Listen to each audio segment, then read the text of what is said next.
Привет, YouTube! Меня зовут Артем Сивак. Ну что, пришло время обновить мой топ цифровых пианино до 60 тысяч рублей. Двое из трех обновились. Один остался прежним, один меня удивил, другой порадовал. Короче, много всего интересного. Присаживайтесь поудобнее, будем смотреть. Поехали! Не забывайте подписаться на канал, поставить лайки, комментарии и все дела. Спасибо!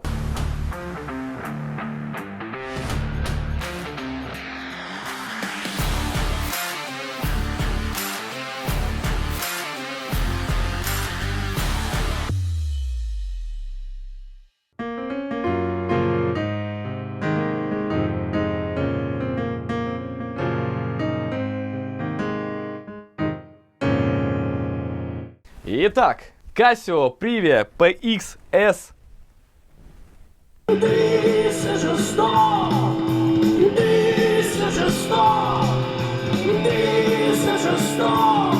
Так бы, наверное, звучала рекламная кампания, если бы ее делал я. Начнем с дизайна. Дизайн существует в трех цветах. Белый, вот такой вот, бывает красный и бывает черный. Три цвета. Что еще у нас изменилось по сравнению с тысячной моделью? На лицевой панели, на передней, поменялся значок Bluetooth. Вот, кстати говоря, про Bluetooth поговорим чуть позже. Как видите, есть Bluetooth аудио, то есть через него можно по Bluetooth слушать арию, как я сейчас продемонстрировал, хотя бы. Максимальное изменение в том, что пропала кнопка электропиано, куда-то пропала, осталась только кнопка Grand Piano. Поэтому переключаться между тембрами можно только таким способом. Удерживаем Grand Piano и нажимаем одну из клавиш, которая отвечает за тембр. Ничего не подписано, ничего не намекает на то, что какой здесь тембр находится, поэтому первое время, конечно, придется сравнивать с инструкцией. С задней поверхности убрали надпись Privia и также немножко изменили подсветку клавиш. То есть в чем смысл вообще, да? Что Casio, в принципе, года 2 назад или около того выпустила модель PXS 1000. Опять же, напоминаю, что обзор на нее я уже снимал, вот здесь будет ссылка. И тут ее заменили на PS 1100. Зачем нужно было это делать, мы сейчас попытаемся понять вместе с вами. Количество голосов полифонии или полифонии не изменилось, 192 голоса, так же как у Yamaha P125. Для тех, кто впервые смотрит мои видео, придется повториться. Полифония или полифония — это характеристика, которая показывает, сколько одновременно нот может звучать, не прерывая друг друга. То есть вы нажимаете звуки, и они все звучат. Чем больше полифонии, тем лучше. Вот такое нехитрое правило. Но в моих других видосах, я думаю, там более подробно я об этом рассказываю. Акустическая система, по характеристикам, которые я прочитал на сайте, на официальном сайте, осталась такой же. Нигде особо не настаивают на том, что что-то изменилось. Но насколько я слышал, насколько ко мне поступала информация, что они доработали акустическую систему, улучшили конструкцию, улучшили материалы, и инструмент стал звучать еще более натурально. Также 2 по 8 Вт овальные динамики здесь стоят. Еще, кстати, кто-то мне сказал, что изменилось покрытие вот этой сетки позади. Изменились, они стали какие-то бархатные, что ли. Ну, кто будет щупать динамики вообще? Я не знаю. Звук послушаем, сравним чуть позже. Также я попытаюсь, это невероятное усилие воли будет, чтобы вы услышали звук, который слышу я. Не только звук из линии, вот мы записываем звук непосредственно отсюда прямо в компьютер, чтобы вы поняли тембр. Но также мы поставим здесь микрофон где-нибудь, я не знаю, поменяем позицию. И вот все то, что он из себя дает, вы должны тоже это услышать. Переходим к клавиатуре. Клавиатура здесь не изменилась. Она такая же, как была на PXS 1000. Молоточковый механизм, 88 клавиш. Это значит, что здесь как бы 2,5 сенсора, скажем так. То есть здесь 2 настоящих сенсора в клавиатуре и 3 виртуальный.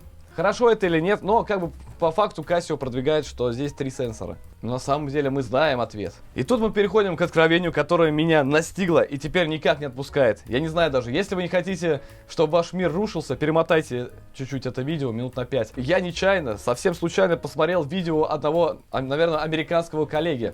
Название его канала The Piano Forever. Судя по названию и судя по тому, что у него такой серьезный взгляд, такие синяки под глазами, я понял, что это серьезный парень. Он провел эксперимент, то есть он купил грузики и взвесил клавиатуру. И знаете что, друзья? Па-бам-па-бам. И он выяснил, что черная клавиша легче белой на 13 грамм. Я не обращал на это внимания никогда. Оказывается, что и на другой модели было так же. Но так в чем смысл-то? Этот парень, он хороший пианист, и он просто брызжет слюней и говорит, что такого не может быть ни на каком настоящем инструменте. Вообще нигде такого не может быть. То есть его это действительно коробит. Ссылку на это видео я оставлю в описании, можете посмотреть. 13 грамм. Вы скажете, разница небольшая, да? 13 грамм. Во-первых, каждый наркоман поспорил бы с вами. Не знаю, можно ли так говорить. Лучше не стоит. Не будем про наркоманов. Вы скажете, 13 грамм вроде небольшая разница, да? Но на самом деле сажали и за меньшее. И тут, конечно же, я тоже задумался над этим. К чему это может привести, как мне кажется? Наверное, если вы будете обучаться на каком-то инструменте, где черные клавиши будут легче, чем белые клавиши, скорее всего, у вас выработается нейронная связь, что черный, черт возьми, легче, чем белый. Почему черный легче, чем белый? Почему белый не легче, чем черный? Почему вообще? Это неравноправие какая-то. К чему это дискриминация? Я посчитал, более того, если у нас здесь на клавиатуре черных клавиш сколько? Никто не знает, ни один пианист не может ответить сходу. Научный эксперимент я провожу свой в России. Количество черных клавиш 36. 36 мы умножаем на 13 и узнаем, что таким способом они сэкономили 468 грамм. Это полкило. Теперь мы понимаем, почему этот инструмент самый легкий и компактный. Они могли бы еще подрезать, и было бы уже килограмм. Могли бы и на белых подрезать. Экономия на каждой черной клавише, можно создать белую клавишу. Отрезав от 5 черных клавиш по 13 грамм, можно создать полноценную одну белую клавишу. Ладно, живите с этим как хотите. Но теперь, когда я знаю об этом, конечно же, я это ощущаю. Моя память очень короткая, и я постоянно об этом забываю. Клавиатура. Клавиатура хорошая. Она легче, чем у других наших сегодняшних гостей. Она более отзывчивая. Она вот так прям раз, туда-сюда, туда-сюда. Текстура клавиши шероховатая. И если, наверное, у вас потеют пальчики, когда вы играете, возможно, это покрытие облегчит вам жизнь. То есть, если не учитывать то, что нам на черных клавишах не додали 13 грамм, ну, само Casio не отвечает, почему это так. Я смотрел какое-то интервью, опять же, у этого парня на канале. Они говорят, что это особенности конструкции. Это фишка. Переходим к весу. Вес этого инструмента 11,2 килограмма. Опять же, Casio именно продвигает эту тему, что компактная S. S в названии это означает как раз таки Slim, Smart, S как доллар и так далее. То есть они прям настаивают, что это компактное пианино. Мы уже выяснили, что где они сэкономили 500 грамм. В комплекте вполне себе хороший набор идет. Пюпитер, как вы видите, вот подставка под ноты. Пюпитер, не забываем. Также в комплекте идет одна педаль.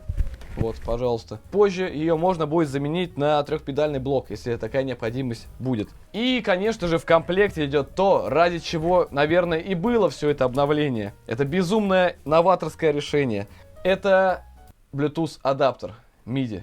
Беспроводной Bluetooth адаптер. Вот вы его достаете, крепите, подключаете сзади, нажимаете комбинацию, чтобы его активировать. И теперь вы можете беспроводным способом связываться с приложением, в том числе приложением Casio, которое называется Cardano Player for Piano.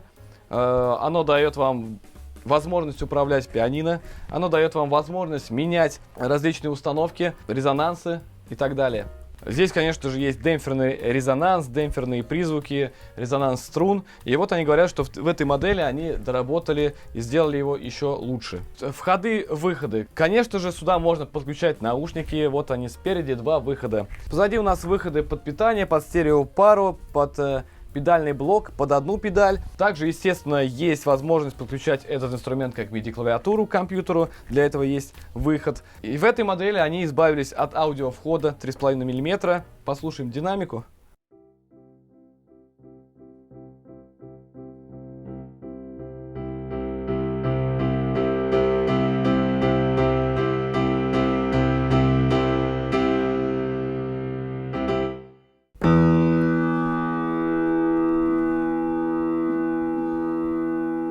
Я вот слышу, как начинает вот этот сэмпл зацикливаться. Вот так делать.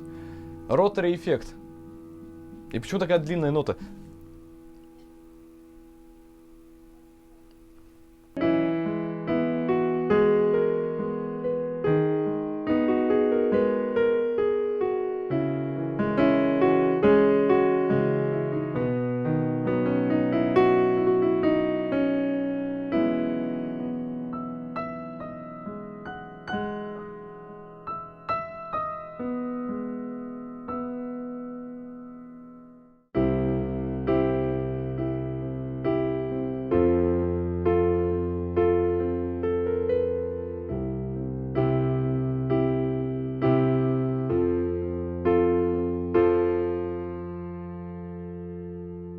Здесь 18 тембров, как я уже сказал. Ой.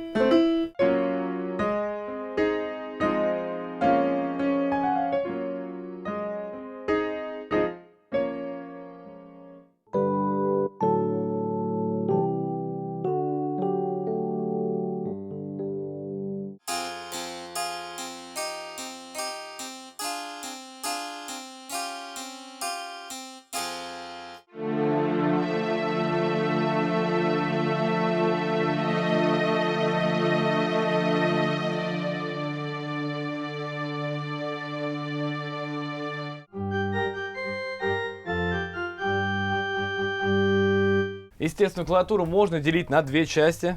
Это делается не очень очевидно, придется открыть инструкцию, но тем не менее. По-моему, нажимаете вот эту клавишу. Да. То есть в левой части у вас остается бас, в правой руке остается то, что вы выбрали заранее.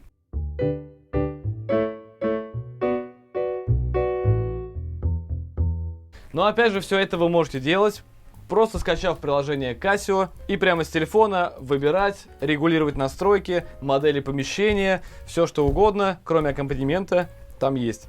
Открываем инструкцию и смотрим, как сделать дуал, как соединить тембры. Я напоминаю, что в каждой ситуации, когда вы не знаете, что делать, открывайте инструкцию. Это первое, что вам нужно сделать. Сейчас.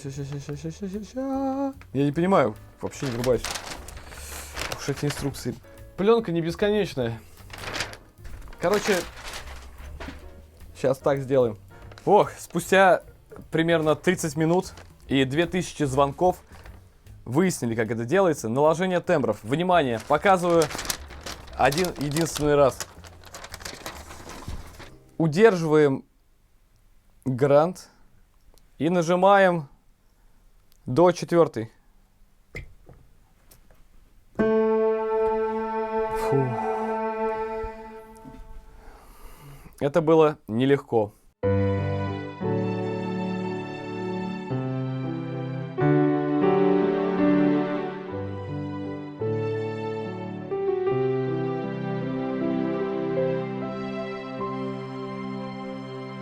Настаиваю на том, что ее можно было бы сделать легче. Потому что на всех других инструментах, на тех инструментах, которые сегодня будут, или вообще, в принципе, это гораздо легче исполнить. Этот инструмент стоит в районе 57 тысяч рублей на данный момент. Дешевле, чем остальные наши сегодняшние участники. Тысячная стоила, по-моему, 52-53. То есть Bluetooth адаптер стоил вам 5000 рублей примерно. Что нам дает Bluetooth? Помимо того, что вы можете беспроводным способом соединяться, опять-таки, с теми же гараж-бендами, с какими-то обучающими приложениями сторонними. Сейчас полно действительно приложений, которые используют именно Bluetooth соединение беспроводное. Вы можете скачать программу Cardano Player for Piano. Я бы не сказал, что что-то прям невероятное, никакой аккомпанемент не добавляется, к сожалению. То есть у Yamaha есть ритмы встроенные, мне кажется, это очень клево. У Роланда есть полноценный аккомпанемент по Bluetooth. Здесь же функционал расширяется и возможность обучения появляется. Вы можете выбирать необходимый вам тембр. Прямо отсюда джаз-орган, допустим, электропианки. То есть так, конечно, гораздо удобнее выбирать. Естественно, вы можете в приложении что-то записывать. Есть также здесь у нас какие-то песни, которые можно слушать. Вот, Шопен заиграл для вас специально. Также в этом приложении можно подстраивать под себя акустические резонансы. Все резонансы отключить. Давайте послушаем, как это будет выглядеть. Включил. Сразу появляется эхо. Поставим все на максимум.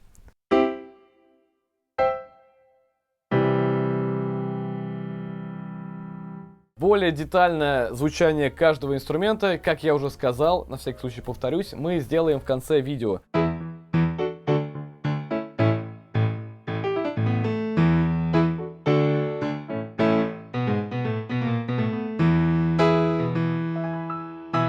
Ну что, вот она, гроза всех хит-парадов. Yamaha P125. Стоит этот инструмент около 65 тысяч рублей. Да, На самом деле достаточно высокая цена для инструмента, который выпускается такой долгий срок. И на самом деле, конечно, уже немножко устарел в плане дизайна, в плане технологий. Наверное, бы хотелось что-то уже обновить. Да, будет очень обидно, если мы выпустим это видео, а буквально через несколько дней ее обновят. В таком случае, друзья, я тогда вот здесь ставлю ссылку на новую модель, если это вдруг произойдет. Итак, Yamaha P125 есть в двух цветах. Черная и белая соответственно. По дизайну, конечно, наверное, после Casio, после Roland довольно-таки древненько смотрится. То есть, видите, уже какой огромный инструмент. Выглядит он очень громоздким. Все-таки уже немножко изменился стиль всего. Несмотря на то, что он выглядит громоздким, весит всего лишь 11,8 килограмм. То, что они не осовременили себя, может даже это и хорошо, потому что кнопки по-прежнему аналоговые. На лицевой панели у нас регулятор громкости, все кнопки, которые можно нажимать, которые не сенсорные и которые будут реагировать, если вы нажмете и не промажете. Клавиатура по-прежнему неплохая. 88 клавиш, молоточковый механизм. И опять же, клавиатура у Yamaha отличается от клавиатуры Roland и Casio. Здесь она более глянцевая. Не то, что более глянцевая, она здесь практически совершенно глянцевая. Черные клавиши более матовые. И по тяжести она тоже другая. В отличие от Roland и Casio, клавиатура здесь двухсенсорная. Можно долго спорить на эту тему, но факт есть факт. Вообще, в идеале, конечно, чем больше сенсоров, тем лучше. Тем лучше считывается полнажатие, нажатие и так далее. Такой закон природы. Полифония у этого инструмента, как и у Casio, 192 голоса. Отличный показатель. Все ноты звучат, ничто не пропадает. Есть все резонансы. Для тех, кто еще не смотрел мое видео, такой опыт я провожу довольно-таки часто. Нажимаем 3 клавиши, предполагается, что молоточки приподнимаются над струнами. Струны начинают резонировать. Хочу также сказать, что здесь очень неплохая акустическая система. Она двухполосная, 2 по 7 Вт, 2 по 12 сантиметров и 2 динамика по 4 сантиметра. И это дает реально хороший звук. Давайте послушаем динамический диапазон, чтобы было понятно, с чем мы имеем дело.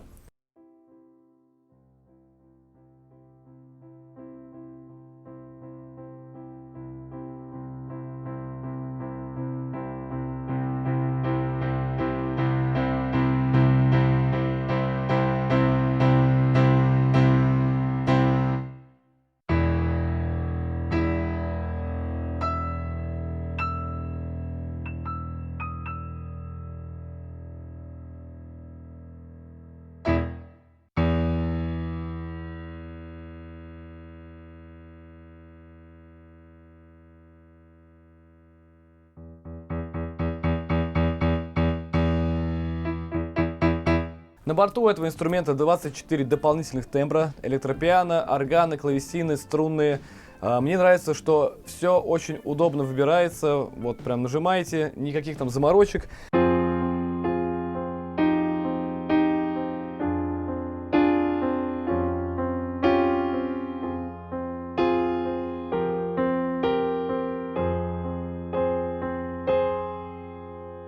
В этом пианино используется сэмплирование, то есть это заранее записанный звук с какого-то инструмента. Yamaha используют запись, естественно, своих роялей. Вот еще другой рояль, пожалуйста.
Позвольте своим соседям порадоваться.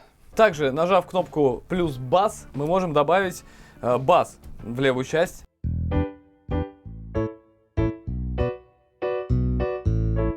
Наложение и объединение слоев и разделение клавиатуры на две части происходит, конечно, гораздо проще, чем у Casio. Два пальца, как обычно, нажимаете.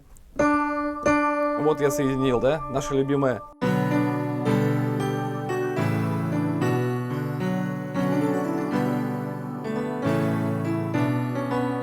Этот инструмент не работает от батареек, работает от сети. Да и вообще мало кто работает от батареек, только у Casio есть такая фишка. В комплекте пюпитер, подставка под ноты, в комплекте педалька. Трехпедальный блок он поддерживает тоже, можете его докупить.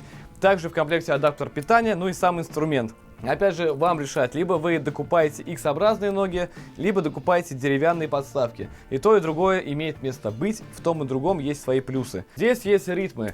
Ритмы — это то, что будет вам подыгрывать, то, что будет под вас подстраиваться. Здесь 15 ритмов, нажимаете, барабаны и бас.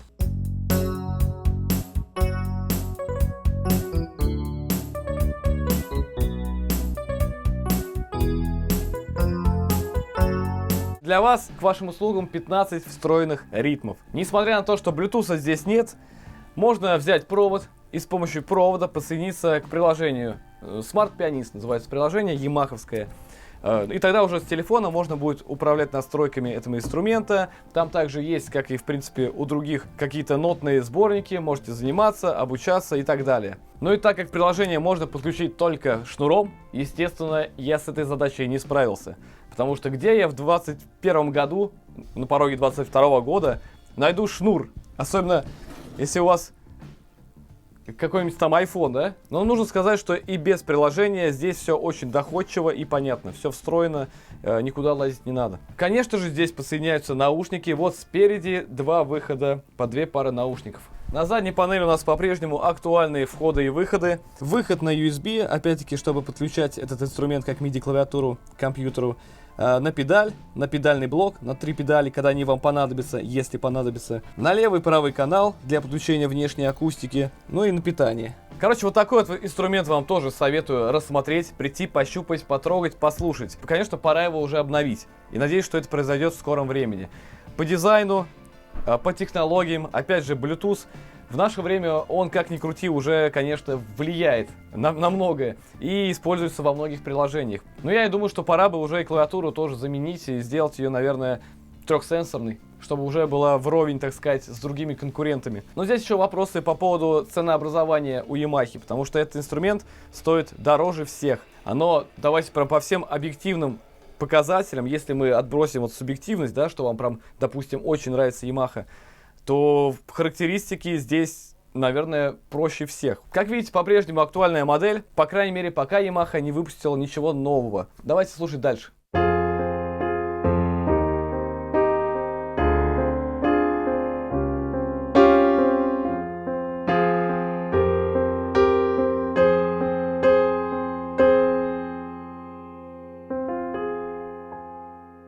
Хоп! Друзья, ну что, для вас прошло мгновение, для меня прошло 2 недели. И вот как раз таки одна из проблем, которая связана с Roland FP30X. Проблема заключается в том, что его очень сложно достать. Пока мы снимали видео про Yamaha и Casio, Roland FP30 благополучно ушел к счастливым покупателям. Я не знаю, с чем это связано, может быть связано с поставками, как вы знаете, сейчас у нас не везде хорошо все с этим. А может быть это связано с тем, что производители просто не ожидали, что настолько хороший инструмент выйдет и настолько будет большой спрос на него. Тем не менее, я думаю, что ситуация наладится, потому что инструмент вышел, на мой взгляд, отличный. Сразу скажу, что вот здесь есть большой, подробный, отличный обзор на этот инструмент, на Roland FP30X, который я снял, который я вам советую посмотреть. И там уже более подробно обо всех его прекрасных функциях, обо всех его фишках и озвучании. В двух вариантах существует этот инструмент, в черном и в белом, как у нас сейчас. Цена инструмента примерно 63 тысячи рублей, опять же плюс-минус. Здесь у нас тоже, естественно, 88 клавиш, молоточковый механизм, но клавиатура, в отличие от Casio и Yamaha, уже трехсенсорная, полностью трехсенсорная. Это позволяет лучше считывать нажатия, полунажатия, ну и в принципе вообще такой параметр.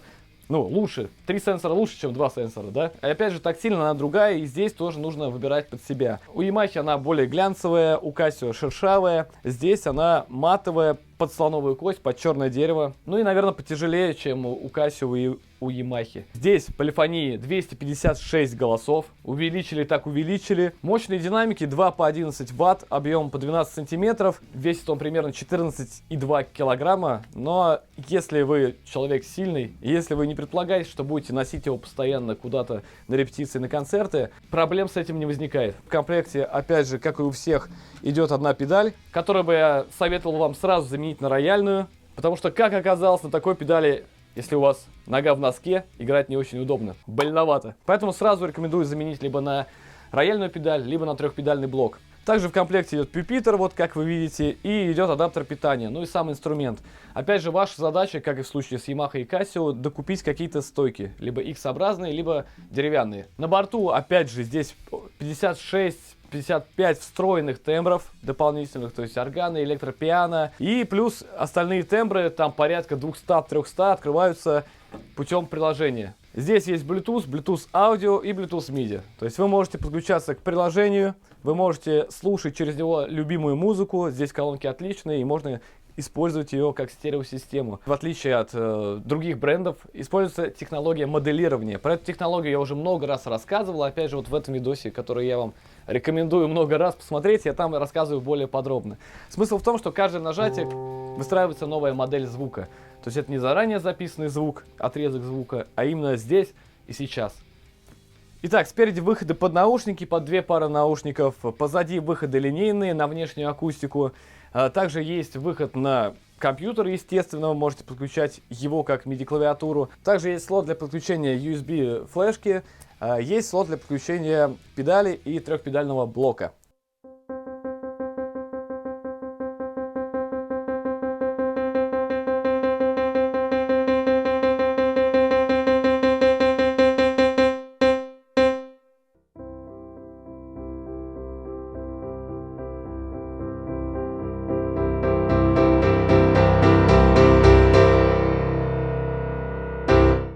Естественно, что здесь есть поддержка резонансов. Зажимаем 3 клавиши.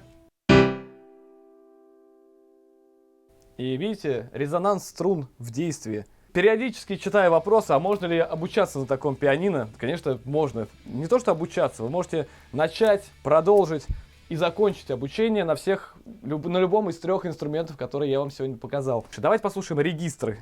Как он звучит в нижних, в средних и высоких частотах.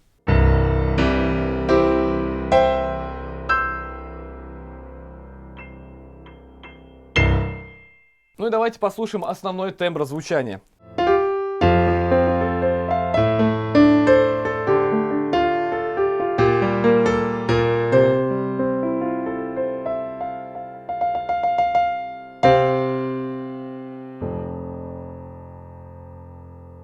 Это звучит первый тембр.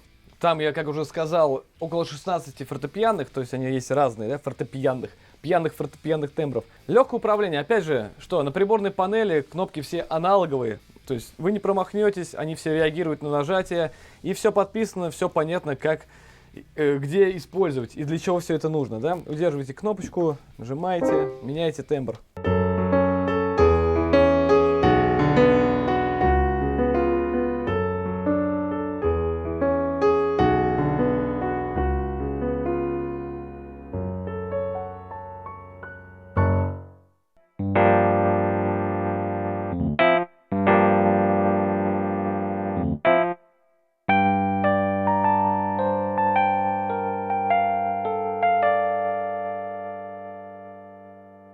Звуки, естественно, можно соединять.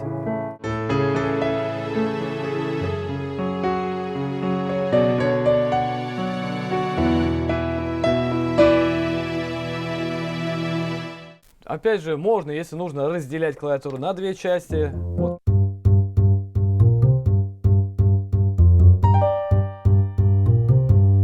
Здесь есть Bluetooth, который работает со всеми приложениями, которые поддерживают Bluetooth, в том числе и приложение Роланда, Piano Everyday и Piano Designer. Piano Designer — это пьяный дизайнер.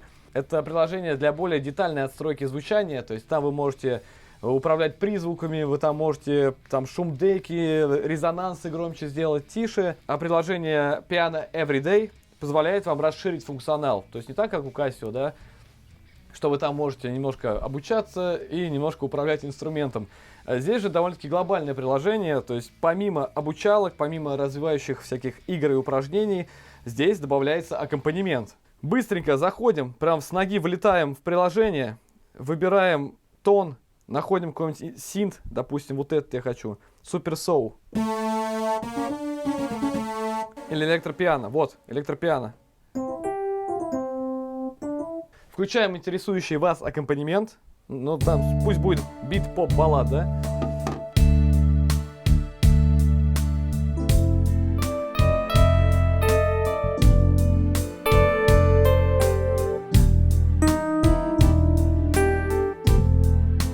В левой руке вы задаете аккорды, он вас слушает и подыгрывает. Удобное приложение. Ну и, как я сказал, там есть различные обучалки, развивающие слух, ритм, чтение нот. Также вы можете запускать любую мелодию, которая заложена как демо-версия в пианино. Заходите в демозаписи, нажимаете play, и он показывает вам ноты, показывает ту часть, где он играет. Вы можете отключить левую, правую руку. На мой взгляд, приложение поудобнее, чем того же Casio, да? И предвкушая ваш вопрос, я слышу, из толпы доносится вопрос. Нет, нельзя подключать блютусные наушники. Почему? Может быть, из-за задержки. Задержка, которая может быть. Но блютусные наушники ни у кого не подключаются. Полно звуков. Всех их показывать, наверное, смысла нет. Но я скажу, что они хорошие все, да?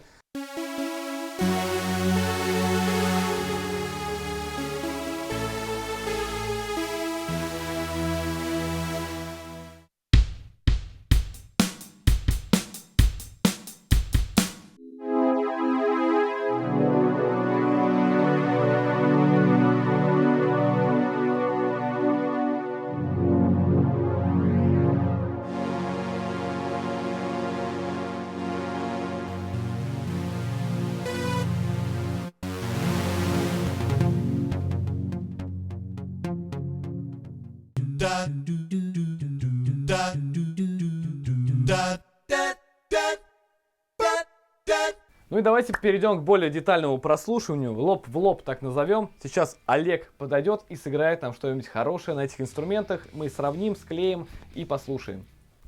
Поехали!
вот такие варианты у меня для вас. По крайней мере, мне кажется, что это самые актуальные модели на момент выхода этого видео. Если не так, пишите в комментарии. И вообще пишите в комментариях, какой бы инструмент выбрали вы. Я напоминаю, что демонстрацию аудио вы можете скачать по ссылке внизу в описании. Кто-то постарее, кто-то поновее. Выбирать вам. На самом деле, опять же, лучшим вариантом будет прийти, понажимать, послушать и выбрать для себя. По крайней мере, я сделал так, чтобы вы знали, на что сфокусировать ваше внимание. Надеюсь, что это видео было полезным для вас, друзья. Не забывайте поставить пальцы вверх, уведомления, подписки, рассылайте это видео везде. Спасибо вам большое. До новых встреч. С вами был Артем Сивак.